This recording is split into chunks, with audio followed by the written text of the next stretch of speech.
Hello friends, एक बार फिर से आप लोगों का स्वागत है हमारे इस प्रोग्राम में जिसका नाम है ऑलमोस्ट सक्सेसफुल। और महेश सर आज हमारे साथ में हैं और ये एक बहुत अच्छे और बहुत जाने माने कलाकार हैं, पेंटर हैं, जिन्होंने पूरे उत्तराखंड, पूरे रामनगर में जो है अपनी कलाकृति से, अपनी पेंटिंग से ये नाम और ये इज्जत कमाई है। और आज उन्होंने अपने बहुत ही बिजी शेड्यूल में से हम लोगों के लिए समय निकाला है और हमारे साथ आज हमारे स्टूडियो में, ये जो नेचर के साथ में हमारा स्टूडियो है इसमें है। और रामनगर का मतलब, क्योंकि देखिए हम उत्तराखंड में हैं तो आप लोग भी सोच रहे होंगे कि हमने ऐसा ये क्यों चूज किया है इस पूरे एटमॉस्फेयर को। तो उसका कारण यही है कि उत्तराखंड प्रकृति की गोद में है और हमने भी ये सोचा कि जब हमारी शुरुआत हुई है तो हम क्यों ना इसी तरह से कुछ शुरुआत करें। और या फिर यूं कह लीजिए कि हमारा प्रोडक्शन जो है अभी उतना वो नहीं है कि हम लोग एक पैसा खर्च करके बड़ा सा एक वो बनाए। लेकिन मुझे ये चीज बहुत अच्छी लगी कि ये जो स्टूडियो जो बनाया है मतलब नेचुरल है। तो 2 कुर्सियां, 2 लोग और 2 ये चाय और कॉफी के मग, बस यही चल रहा है। तो चलिए हम एक बार स्वागत करते हैं महेश सर का। महेश सर बहुत बहुत नमस्कार और बहुत बहुत धन्यवाद कि आप हमारे शो पर आए और आपने अपना समय दिया। तो महेश सर, मैं सबसे पहले बस जैसे हम लोग बोलते हैं कि जो हमारी ऑडियंस है उसके लिए वो किस तरह से आपको जाने पहचाने। तो मैं महेश चंद्र, मैं पेंटिंग के फील्ड में यहाँ पे काफ़ी समय से काम कर रहा हूँ। हमारा जो पैतृक गांव रानीखेत में है और हमारे जो दादा परदादा लोग यहाँ आज से तकरीबन 50-60 साल पहले यहाँ पे बसे हुए थे जी। तो हमारा जो जन्म यही का ही है जी। और उत्तराखंड के होने के नाते और कुमाऊं के होने के नाते, पहाड़ के होने के नाते हमें यहाँ का दर्द जो है शुरू से समझ में आता है। कैसे हम लोग रहते थे पहले, वहाँ का जीवन कैसा था और अब कैसा है। जी। मैं वहाँ से शुरुआत करूँगा। जब हम कक्षा 8th में पढ़ते थे जी। तो हमारे एक सर थे राजेश शर्मा जी। जी। वो हमारे कला के ही सर थे। तो प्रेरणा मिलती है, कहीं ना कहीं से प्रेरणा मिलती जरूर है। तो उन्होंने मुझे जब मेरी ड्राइंग देखी तो बोले बेटा आप इसमें बहुत अपना करियर बना सकते हो। तो मैंने सर आप कुछ रास्ता बताइए। तो उन्होंने हमें कुछ रास्ते बताए कि आप ये करो वो करो। फिर हमने जो है 8th क्लास किया, 10th किया, फिर इंटर किया। उसके बाद धीरे धीरे हमने यहाँ पे अपना जो है लेखन कार्य लिखना शुरू किया। पेंटिंग पहले तो आज से 30 साल पहले हैंड राइटिंग, जो हस्तकला जो होती थी, handwriting, sign board, hoarding board, हमने बहुत काम किया उसमें। धीरे धीरे आज हम लग रहा है कि वो कला तो अब लगभग समाप्ति के कगार पर है जी। लेकिन अभी भी हम उसको बचाने के लगे हैं। मेरा जो बड़ा लड़का है, मैं अपनी कला में उसको दी, उसको सिखाई है अभी। अब मेरा फील्ड थोड़ा वो कर रहा है इस काम को। जी। हाँ, तो हमारा भी यही प्रयास है कि ये जो कला है वो जिंदा रहे आगे तक। तो इसलिए हम इसमें लगे पड़े हैं और यही हमारा प्रयास है आगे। जैसे आपने बताया कि आप रानीखेत से ही हैं, उत्तराखंड से ही हैं। तो सर, उत्तराखंड के अंदर फाइन आर्ट्स को लेकर आपको मतलब जैसे आपने बोला ना कि हैंड रिटन आपने वो चीजें सीखी, वो सब किया, तो ये मतलब कितना स्कोप था उस टाइम पर इन चीजों का? उसमें मतलब काफी स्कोप था। अच्छा। यहाँ तक कि साइन बोर्ड से लेके स्कूटर की नंबर प्लेट, बाइक की नंबर प्लेट, गाड़ियों की नंबर प्लेट और A to Z काम जो है हैंड राइटिंग से ही चलता था उसमें। ओके। लेकिन धीरे धीरे आज से 15-20 साल पहले हम बहुत बिजी हमारा शेड्यूल होता था, इतना कि हमें फुर्सत नहीं हो पाते थे, इतना काम। लेकिन आज हम उस समय को आप 20 साल बाद देख रहे हैं तो डिजिटल इंडिया के होने से थोड़ा फर्क पड़ चुका है वहाँ। जी। अब क्योंकि कंप्यूटराइज हो गया सब चीज, हाँ। सब कंप्यूटराइज है। फ्लैक्स बोर्ड चल गए, साइन बोर्ड चल गए, है ना जी। तो इससे थोड़ा अब फर्क पड़ा है, लेकिन उस समय बहुत काफी स्कोप था उसका।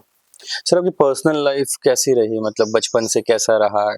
ये जो फाइन आर्ट्स की तरफ का जो रुझान था वो आपने बताया कि आर्ट में था, लेकिन क्या उसके अलावा भी आपका कुछ और ऐसा था कि मैं कुछ ये चीज बनना है या वो करना है? एक्चुअली में ऐसा था, जब मैं इंटर में था जी तो मैं फुटबॉल बहुत अच्छा खेलता था उस समय। अच्छा। तो मैं अपने स्कूल का कैप्टन था उसमें फुटबॉल का। हाँ। हाँ, तो हमने बड़ी गेम से खेला है, इस स्टेट लेवल हमने खेला है, अच्छा। यहाँ खेला है, हाँ।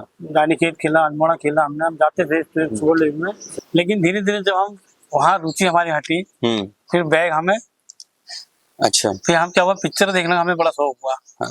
होता ही है जी।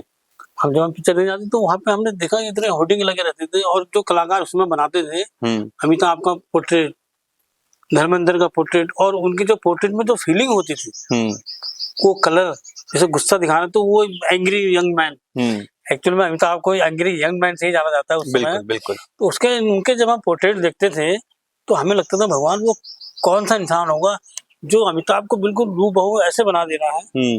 वहां से मुझे बड़ी प्रेरणा मिली। अच्छा। तो मुझे लगा कि यार मुझे अब इस फील्ड में डूब जाना है। हाँ। तो फिर मैं इस फील्ड में दोबारा वापस आया। तो वापस से पेंटिंग में जी।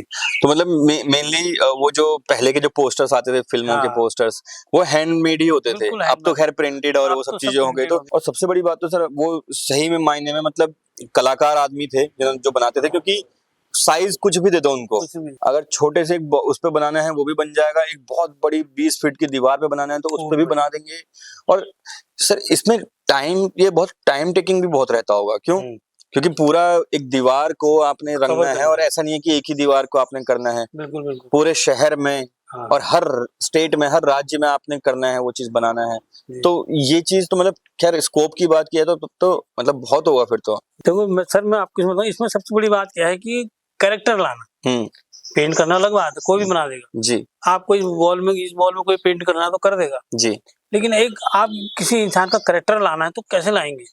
कैसे पहचाने कि वो अमिताभ बच्चन है जी, कैसे पहचानेंगे कि वो धर्मेंद्र है जी? उस कैरेक्टर को लाने के लिए जो वो कलाकार काम करता है अपने दिल से, दिमाग से, उसको सोच रहा है कि ये अमिताभ की गुस्से जब होता था तो उसकी एक्सप्रेशन चेहरे के कैसे होंगे, उसको बनाना, डिट्टो उसकी कॉपी करना, उससे मुझे बहुत प्रेरणा मिली जी। फिर मेरा रुझान इसी तरफ आया जी। फिर मैं इसी तरफ फिर कैसे जुड़े, फिर मतलब कहाँ आपने अप्रोच किया उस चीज के लिए? अप्रोच किया कि फिर मैं लगे रहा घर में अपने। हाँ।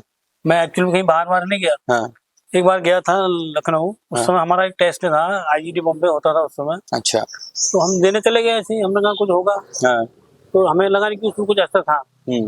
फिर मैं क्या है कि मैं जब किसी का वो नेचर देखता था पेंटिंग, मुझे अभी कुछ पेंटिंग याद है, जब मैं नैनीताल, एक शॉप थी उस समय जमाने में, वहां पे लैंडस्केप बहुत लगे रहते थे, और नेचर, पहाड़ और देवदार के पेड़, कच्चा रास्ता, ये पहाड़ और मतलब नाले वगैरह, मतलब प्रकृति को ऐसा उस कलाकार ने उतार दिया था कि मुझे लगता था कि क्या है कलाकार। तो उन चीजों से मुझे बड़ी प्रेरणा मिली। तो धीरे धीरे मैंने अपने घर पे जाके काम शुरू किया जी, कर लाया अपने मन से, कहीं गया नहीं, खुद ही करते रहा, पोतते गया, जैसा हुआ तैसा। फिर लोग आए, लोगों ने देखा। हाँ। यार ये अब होता ही है, कभी भी लोग निकालते ही हैं जी जी जी, लेकिन कई लोगों ने हमें बड़ा प्रोत्साहन दिया, यार बहुत अच्छा काम कर रहे हो यार, लगे रहो। तो हम लगे रहे, धीरे धीरे करते फिर हमारा रुझान वाइल्ड लाइफ की तरफ आ गया। अच्छा। फिर लोग यहाँ बोले टाइगर बनाना शुरू करो। फिर हमने टाइगर की पेंटिंग बनाना स्टार्ट किया, और होता तो फिर वही हम वाइल्ड लाइफ के कलाकार बन के रह गए। ये तो मतलब वो होता है ना कि आपने एक शुरुआत की, कहीं से आपने वो ट्रेनिंग हाँ। तो कहीं एक मन में वो नहीं रहा कि डाउट आ जाता है कि हो भी पाएगा, नहीं हो पाएगा, या फिर घर भी चलाना होगा उसके बाद, शादी वादी ये सब चीजें होती हैं, तो उस टाइम कैसा रहा फिर? बड़ी दिक्कतें रही शुरू में, तो होता ही है कि लगता है कि यार अब पेंटिंग का अपना तो खर्च करें या शादी होगी तो घर का जो देखें। हाँ। मेंटेन करना बहुत बड़ी दिक्कतें आती है उस समय।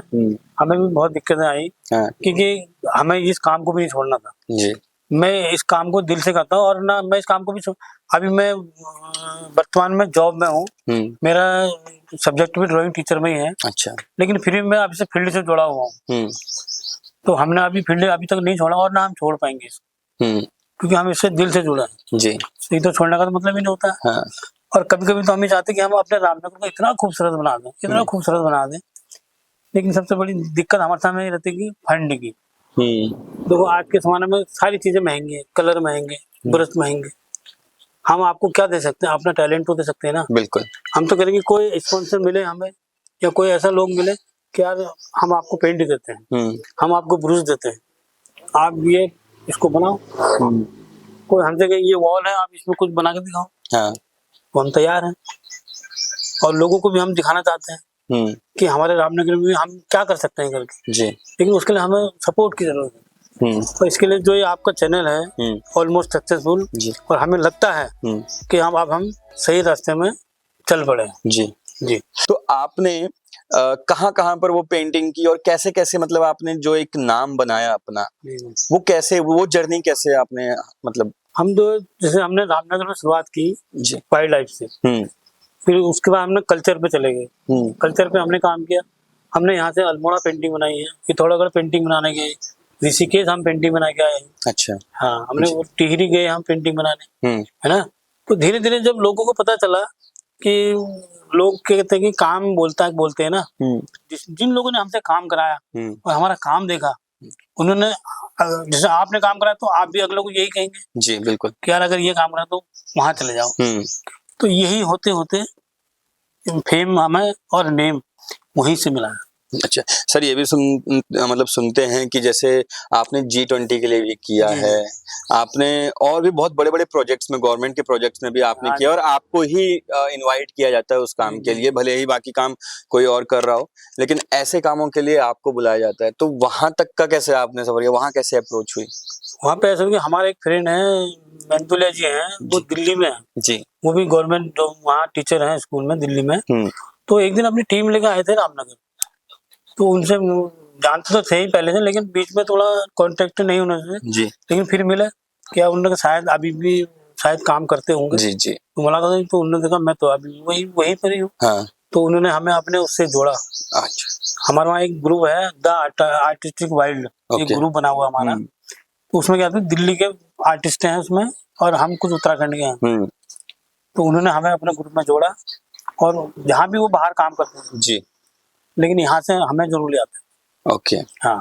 तो उन्होंने भी मुझे इस मामले में बहुत सपोर्ट किया है। वो दिल्ली भी काम करेंगे, वो हमसे एक बार कहते कि राजस्थान ना जयपुर में काम करना है। हाँ। लेकिन ये कोविड की वजह से हमारा प्लान फ्लॉप हो गया।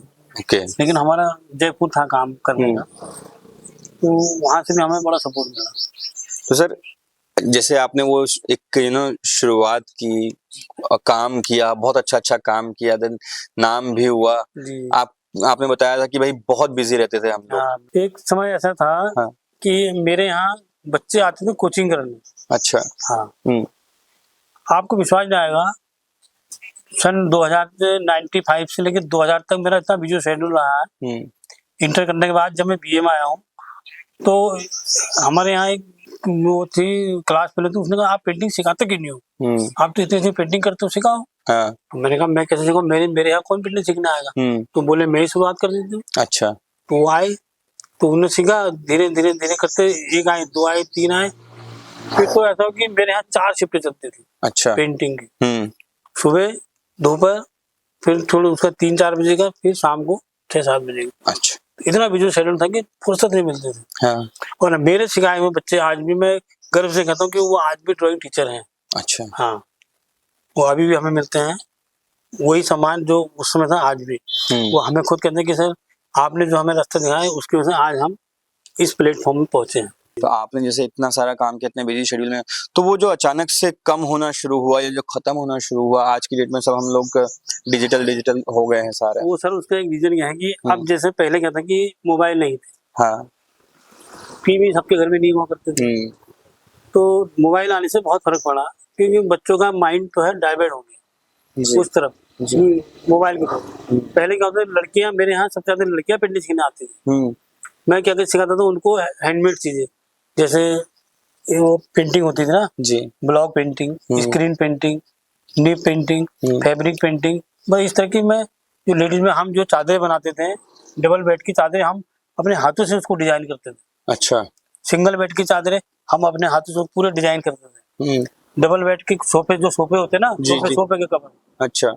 डाइनिंग टेबल और ये बहुत सारी चीजें जो थी, मैं लड़कियों को यही चीज सिखाता था उस समय। और वो क्योंकि वो उनके बहुत काम आने की, जैसे मान ले शादी हुई उसके बाद भी वो अपने घर को जो है डेकोरेट कर सकते हैं। हाँ। तो ये सब हैंडमेड होता था या इनका डाई वाई बना के ऐसा? नहीं, हम तो हैंडमेड ही किया। हैंड सिंगल पीस करके हमने तो पहले ड्राइंग से किया, पेंसिल से बनाया। हाँ। फिर एक डिजाइन बनाया, फिर उसका कार्बन करके हाँ, उसको छाप करके ताकि सिमेट्री बनी रहे। सिमेट्री बनी रहे हाँ। और वो बिल्कुल सेम सेम लगे। हाँ, सेम रहे। तो हमने उसी से हैंडमेड से ही पूरी डबल बेड की चादरें बना दी थी, बनाते थे उस समय हम। लड़की उस समय के बच्चों को भी, क्योंकि इस तरफ बहुत अच्छा ध्यान था उनका, पेंटिंग में, कढ़ाई में, बुनाई में। लेकिन आज आप देखो ना, समय बहुत बदल चुका है। मोबाइल आने से बच्चों का माइंड तो आप भी सोचेंगे डाइवर्ट तो हुआ है। बिल्कुल। वो उसको आप मोबाइल दे दो, वो दिन भर खाने ही मत दो आज के बच्चों को, तो उनको कोई फर्क नहीं पड़ेगा। बिल्कुल। लेकिन उनको ये नहीं पता कि आज के कैरियर में उनको करना क्या है। अब हम कहते हैं ना, इतनी बेरोजगारी हो रही है, और उसका कारण भी तो है ना। आप उस रोजगार के उस बारे में सोच कहाँ रहे हो? बिल्कुल नहीं सोच रहे। पढ़ना है, पढ़ा, क्या पढ़ना है? सोचो ना, तुम किस फील्ड में जा रहे हो? उसने कहा मेरी सहेली ने बीए कर लिया, मैं भी बीए कर लेती हूँ। हाँ। वो बीकॉम कर रहा है। अरे भैया क्यों कर रहा है? उसका रीजन बताओ ना। हमने फाइन आर्ट किया, हमें पता था कि हम ऐसा करके हम ऐसा करेंगे। बिल्कुल। तो उसका एक आपका एक फेम होना चाहिए ना, आपको करना क्या है करके। अब तो पता है ही नहीं। अब आज के बच्चे पढ़ रहे हैं, बेरोजगारी कहाँ से नहीं होगी? क्योंकि वो तो उनको ये नहीं पता ना कि वो उसका करना क्या है सब्जेक्ट का। आज पढ़ कुछ रहे हैं, कर कुछ और रहे हैं, हो कुछ और रहे हैं। पढ़ रहे हैं बीएससी और पता चला काम कर रहे हैं किसी वहाँ पिज्जा वाले के यहाँ। हाँ, वो है नहीं। आजकल तो वही ट्रेंड चल गया। हाँ, बस यही है। तो इससे धीरे धीरे क्या हुआ, मोबाइल के आने से तो हमारे जो माइंड बच्चों का जो डाइवर्ट हुआ है, तो इस तरह कम हो गया। लेकिन मैं इतना विश्वास दिलाता हूँ कि आने वाले कुछ सालों में, अब आप देख रहे हो G20 से हमें बहुत फर्क पड़ा जी। बहुत लोगों ने देखा, देशों ने देखा, विदेशों से जो आते थे उन्होंने भी पेंटिंग देखी, उनको भी लगा कि यार वाकई हैंडमेड चीज तो हैंडमेड है। बिल्कुल। और मैं अभी कहता हूँ कि ये 50 साल बाद या 500 साल तक भी रहेगी ना, तो इसका कोई तोड़ नहीं है। आप कंप्यूटर में कुछ भी बना लो A to Z, लेकिन जो चीज आप हैंडमेड में कर सकते हो ना, वो आप कंप्यूटर से नहीं कर सकते। ये कंप्यूटर भी तो किसने बनाया? वो भी तो किसी आदमी ने तो बनाया ना। बिल्कुल। तो ये है। तो वैसे भी अगर इसको देखा जाए सर कि हैंडमेड जो है, आप कंप्यूटर और हैंडमेड की बात करेंगे तो कंप्यूटर तो ये करेगा कि एक डिजाइन बना देगा, उसको आप फ्लेक्स पे कर लो ज्यादा से ज्यादा। लेकिन जहां ऐसी चीजें आएंगी कि हमें रोड किनारे करना है, हमें किसी दीवार को पेंट करना है, अब वहां तो कंप्यूटर नहीं, वहां कंप्यूटर कुछ नहीं कर, वहां तो आपको हैंडमेड। आज की डेट में आप मुंबई देखिए, आप दिल्ली देखिए, जो बड़ी बड़ी इमारतें हैं, जो पुरानी पुरानी बिल्डिंग्स हैं, सरकारी हैं या प्राइवेट हैं, जिनपे वो काई जम चुकी है, दीवारें गंदी, तो उनको वापस से उनको वो किया जा रहा है, सौंदर्यीकरण किया जा रहा है उनका। तो इस तरह की पेंटिंग्स ही वहां बनवाई जा रही हैं। ग्राफिटी बोल दिया, आजकल की ग्राफिटी बन रहा है मुंबई में। आप देखिए बड़े बड़े उनके ऊपर ग्राफिटी बना देते हैं वो अलग से, लेकिन है तो वो भी हैंडमेड ही है। आप उसमें चले जाओ, किसी भी म्यूजियम में चले जाओ, आज की चीज की कीमत देख लो और आज से 100 साल पहले की कीमत देख लो, उसकी कीमत घटी नहीं होगी। घटी भी नहीं। और दूसरी चीज, जो अगर मैं आज आपको एक बोलूँ ना कि 25 पैसा जो हमारा हम जो चलाते थे, उसकी कीमत 25 पैसे थी। लेकिन आज से 25 साल बाद उस 25 पैसे की कीमत 25 लाख हो सकती है, क्योंकि वो एंटीक हो जाएगा। ना, तो वही चीज है। तो अगर ऐसे ही ये जो हमारी पेंटिंग है, ये एक तरह से मतलब मुझे तो लगता है कि धरोहर ही है। मतलब इस तरह का आर्ट फॉर्म होना और इसका बचे रहना बहुत जरूरी है।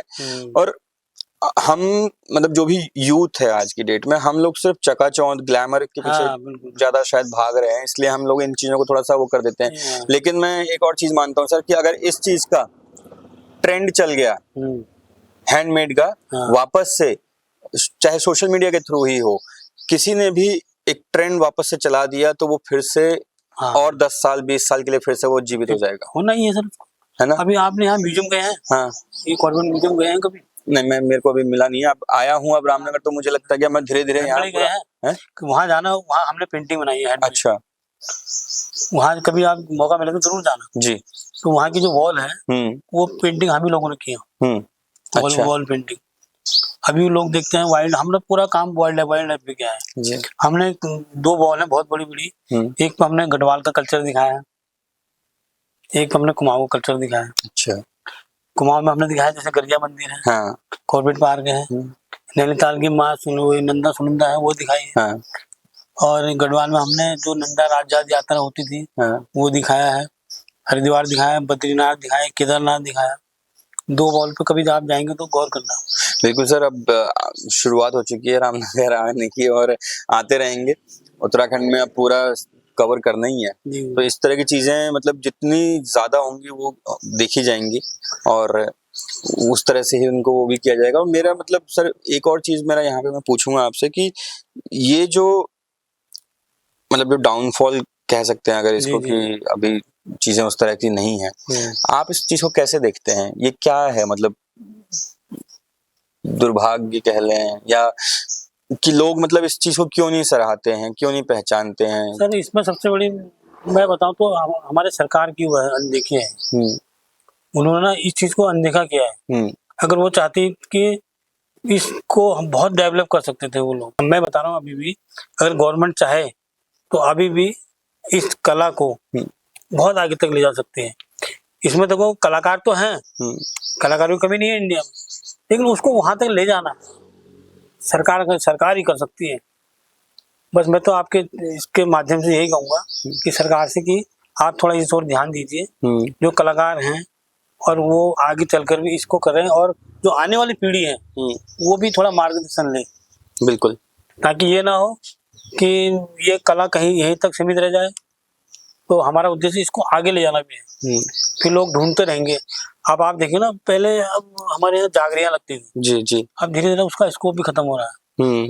पहले हर घरों में जागरी उड़ के ये अभी भी कभी देखो ना इनके, अब ये सिर्फ आपको दीवार में टंगे हुए दिखाई देंगे। गलत ना तो साल में एक बार कभी निकले तो निकले, नहीं तो आपको आने वाले कुछ सालों में ये वाद्य यंत्र जो है आपको सिर्फ दीवार में टंगे दिखा देंगे, उनको बजाने वाला कोई नहीं रहेगा। लेकिन अभी भी उत्तराखंड में कुछ ऐसी संस्थाएं हैं, ऐसी समितियां हैं जो अभी भी इस ओर अपना बहुत मतलब जोर उन्होंने लगाया है बचाने के लिए। अभी भी कुमाऊनी यहाँ पे मेले होते हैं, बसंत पंचमी का मेला लगता है, बाहर से गायकार आते हैं, है ना, कुमाऊनी संस्कृति की झलक दिखती है, वो ढोल नगाड़े आते हैं, छोलिया नृत्य आता है, तो वो हमें कहाँ से देखने को मिलता है? उन्हीं लोगों से तो मिलता है। आज हमारी पीढ़ी भी देख रही है उनको, और हम चाहते हैं कि ये संस्कृति भी आगे जाए हमारी। बिल्कुल, लेकिन इसमें सरकार का सबसे अहम रोल रहेगा। जी, तो और सर आपका मैं वैसे पूछा नॉर्मली अब कि सबसे पहला जो आपको इसमें पेड वर्क मिला वो कौन सा था? मैंने एक्चुअल में एक पेंटिंग, मेरा एक ब्रिगेडियर जी थे रानीखेत। अच्छा। मेरा उनसे परिचय में रानीखेत अपने गांव गया था, तो वहाँ पे किसी का वो था, वो बंगला था बना हुआ, तो वो मैडम बॉम्बे की थी, तो उनके यहाँ मैं कुछ पेंटिंग बना रहा था, तो उन्हीं के फ्रेंड होंगे वो, कोई वो थे ब्रिगेडियर सर थे, तो उनसे मेरी मुलाकात हुई। बोले यार आप तो बहुत अच्छी पेंटिंग हो, तो बोले यार मुझे कुछ यूनिक चाहिए जी, आप क्या दे सकते हो? बोले कुमाऊं पे। मैंने कहा हाँ सर आप बताइए। बोले मैं बताऊंगा नहीं, आपको दिखाना है करके। अच्छा। लेकिन दुर्भाग्य की मैं वो फोटो अभी ला नहीं पाया, हाँ। स्नैप पड़े हैं अभी भी जी। तो बोले आप मुझे कुछ ऐसी पेंटिंग बनाओ कुमाऊनी कल्चर की, हाँ। पैसे की आप चिंता मत करो, मैं आपसे पैसे नहीं पूछूंगा। अच्छा, हाँ। ये पहला काम था आपका? हाँ, ये पहला काम था। और ऐसे बंदे से हमारा वो हुआ कि जिसने कभी ये कहा ना हमने कि हाँ मैं पैसे नहीं पूछूंगा। आप जो आज तो देखो समय में हमारा काम की अहमियत इसलिए भी घट गई कि बार्गेनिंग बहुत होने लग गई है। हाँ, हर चीज में बार्गेनिंग करना, हर चीज में, लेकिन ये चीज में बार्गेनिंग वाले नहीं होता ना। लोग तो इसको भी आलू टमाटर के भाव समझ रहे हैं। ये पेंटिंग बनाई, मैंने कहा यार वो उतने ले रहा है, वो उतने ले रहा है, तो मैंने कहा यार मैं मना कर देता हूँ। मैं, लोग कहते हैं ना मैं कम रेट पे काम करना पसंद नहीं करता, क्यों? उससे हमारा हाथ खराब होता है, हम अच्छे उसमें कलर नहीं यूज कर सकते हैं जी, अच्छा टाइम नहीं दे सकते हैं, तो ऐसा काम करने से कोई फायदा नहीं है। तो इसलिए पैसा ठोक बजा के लो, काम ठोक बजा के करो। तो यही हमारे उस सर ने कहा था कि यार मुझे पैसे से मतलब नहीं, पैसा आप जो मर्जी कहोगे हम आपको देंगे, लेकिन पेंटिंग पसंद आएगी तब।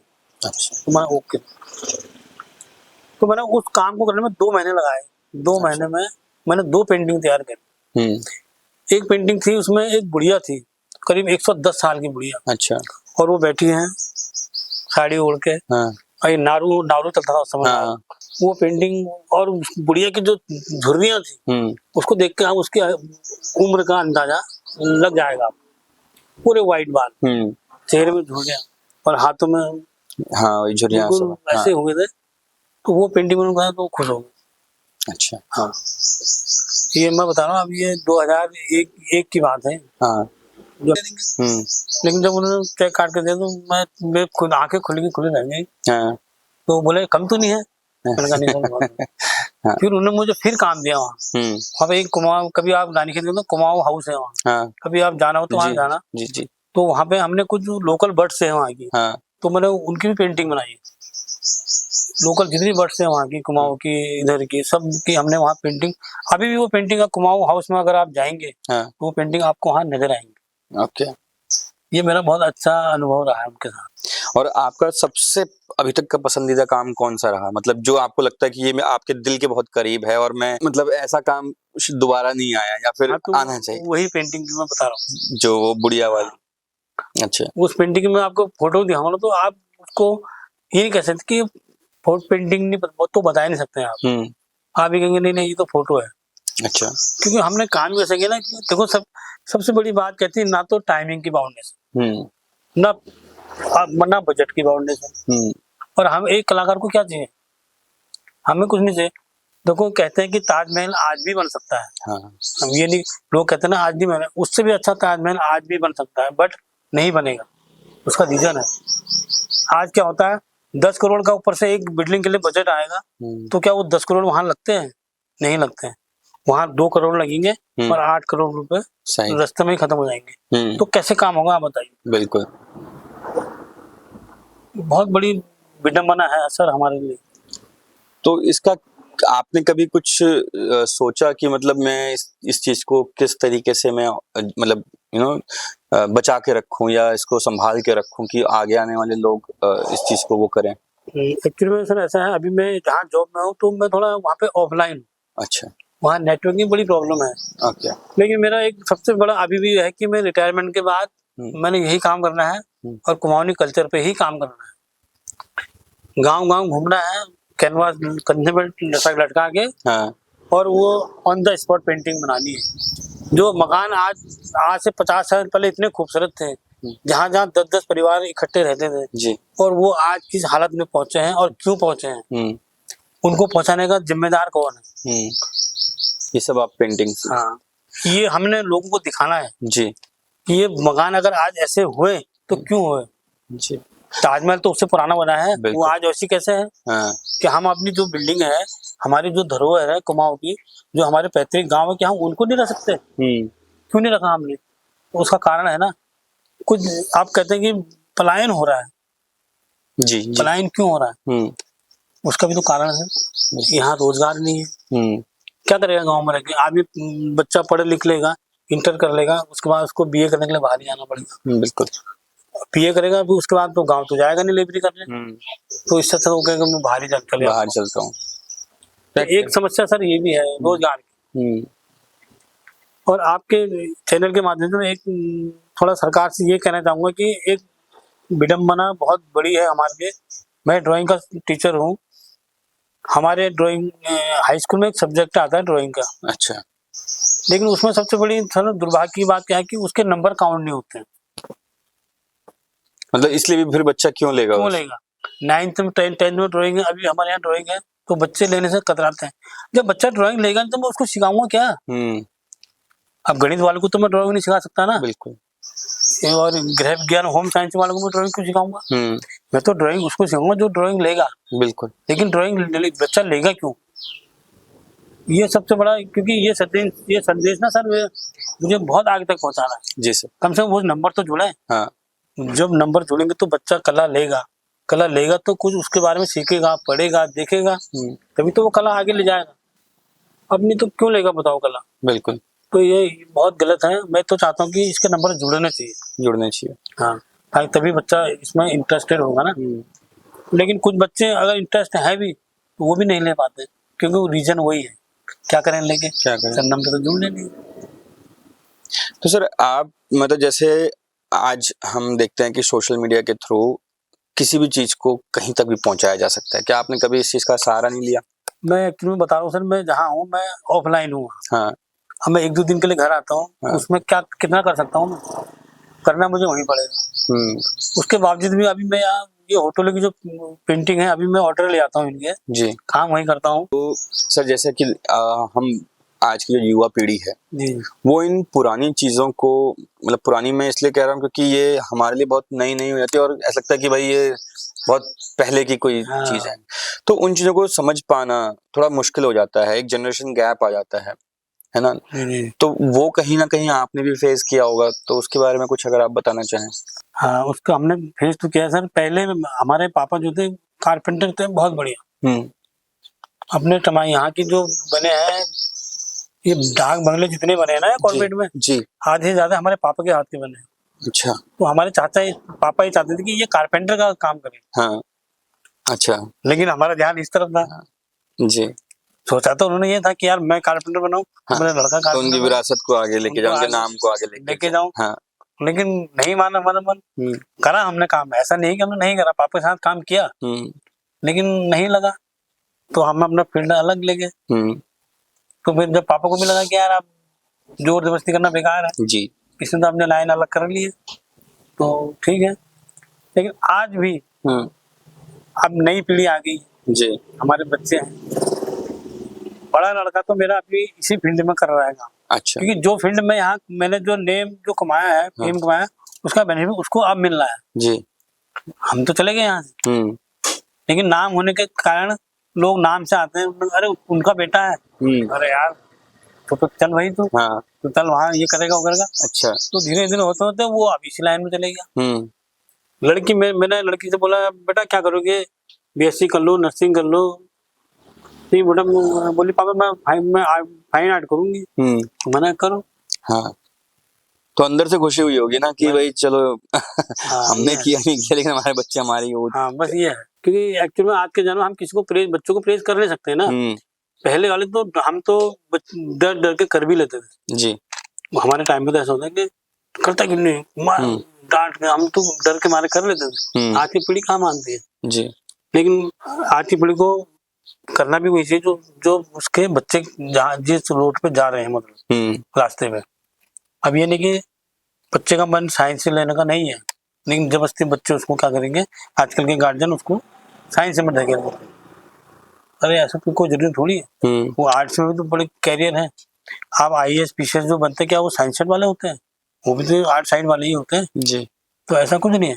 तो इसलिए मैंने अपने बच्चों से फिर भी पूछा कि बेटा तू क्या करेगी, उन्होंने पापा मैं फाइन आर्ट करूंगी, मैं करूँ, और क्या कर सकते। चलिए, ये तो बहुत अच्छी चीज है। तो कम से कम वो आप उन लोगों को इंस्पायर कर पाए, तब जाके उन लोगों को भी लगा कि हम लोगों को भी ये करना चाहिए। अदरवाइज तो फिर ना ही हो जाता, फिर कुछ और करते वो भी। बट उनको भी कहीं ना कहीं वो चीज दिखी कि जो आप कर रहे हैं वो बहुत वैल्यूएबल है, वो अपने कल्चर को दिखाता है, तो वो भी शायद इस चीज में अब कुछ नयापन ला पाए और भी। बिल्कुल है ना? उनका सबसे बड़ा रीजन सर ये रहा ना सर कि नाम का उनको बड़ा फर्क पड़ा। वो कहीं भी जाते थे, आप किसके बच्चे ने कहा महेश पेंटर, अरे हम उनके बच्चे हैं। मैं जब मेरी लड़की जब एडमिशन लेने गई तो यहाँ के ड्राइंग टीचर ने, किसी को ड्राइंग नहीं थी। अच्छा। बोले पहले ड्राइंग दिखाओ। अच्छा।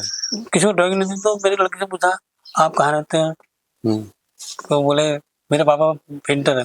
क्या नाम, अरे आप उनकी लड़की हो, अरे फटाफट हम लाए और बोले आपको तो मैं जरूर दूंगा ड्राइंग, आप ड्राइंग नहीं कहा, बोले आपको तो मैं पूछ ही नहीं सकता।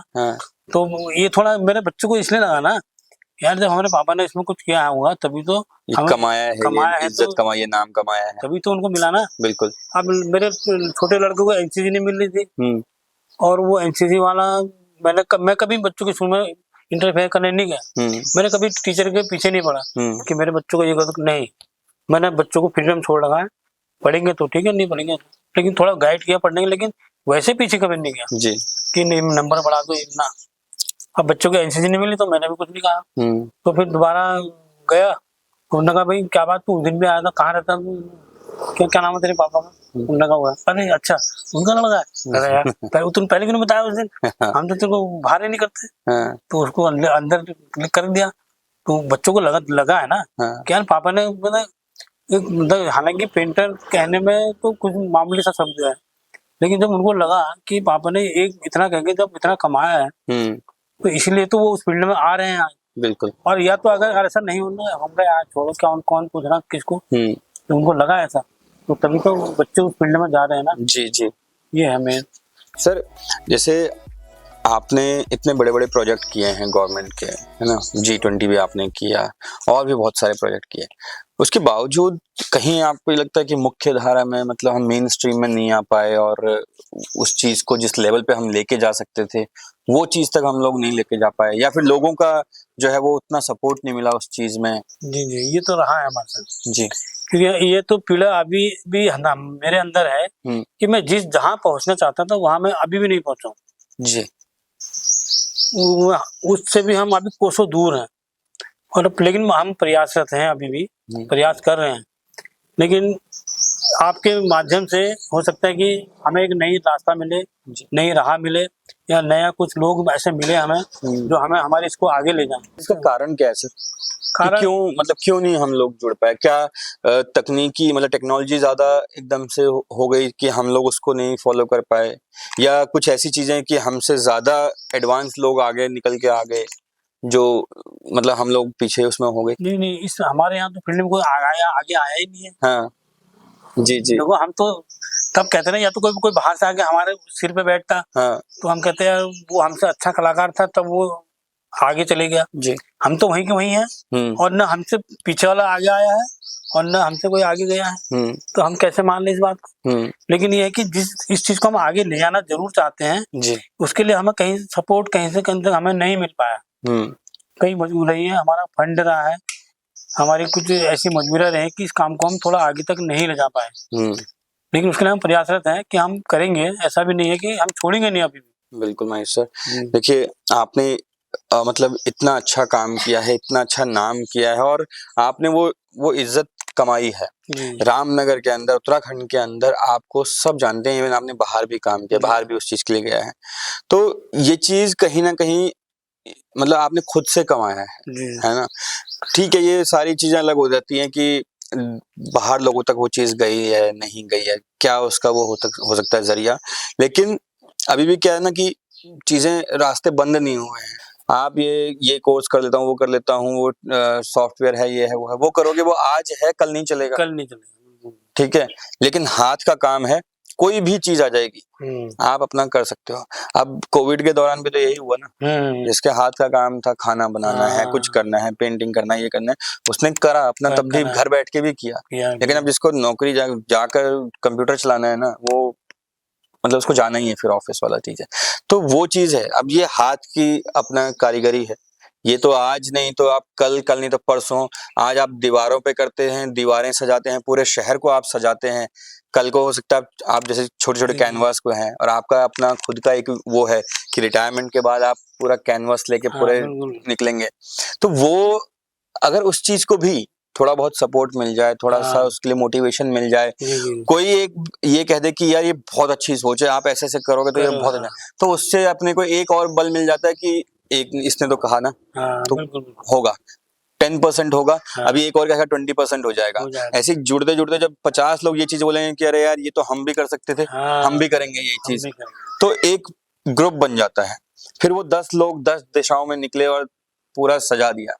तो चीज़ें तो पॉसिबिलिटीज़ तो बहुत सारी हैं और आपका जो ये विज़न है ये बहुत शानदार है और मैं उम्मीद करूँगा कि मतलब बहुत जल्द हम पूरे उत्तराखंड में आपकी कलाकृतियों को देखें और मैंने अभी तक जो चीज़ हो सकता है कि आते-जाते मैंने 10 चीज़ें देखी होंगी पेंटिंग जो भी मैं देखता हूँ, कभी गौर नहीं किया होगा कि ये आपकी हैं, किसकी हैं, उस तरह से नहीं किया लेकिन अब उन चीज़ों पे भी ध्यान जाया करेगा।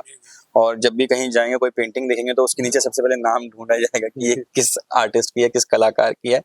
तो ये चीज़ बहुत अच्छी है एंड बाकी देखते हैं हमारा ये एपिसोड जितने भी लोग देख रहे हैं, जितनी भी हमारी ऑडियंस देख रही है क्योंकि वो हमारे को इतना प्यार दे रहे हैं जी। और वो इस एपिसोड को भी अगर मतलब अगर क्या पसंद करेंगे और आपकी कला को बिल्कुल सराहेंगे जब भी मैं तो ये कहूँगा कि रामनगर आएँ तो मिलें, देखें और इस तरह की पेंटिंग्स को, इस तरह के कलाकारों को सपोर्ट करें। देखिए, बहुत सारी चीज़ें हैं, हम आज की जो जनरेशन है, अब जो जेन ज़ी हो गए हैं लोग, ठीक है?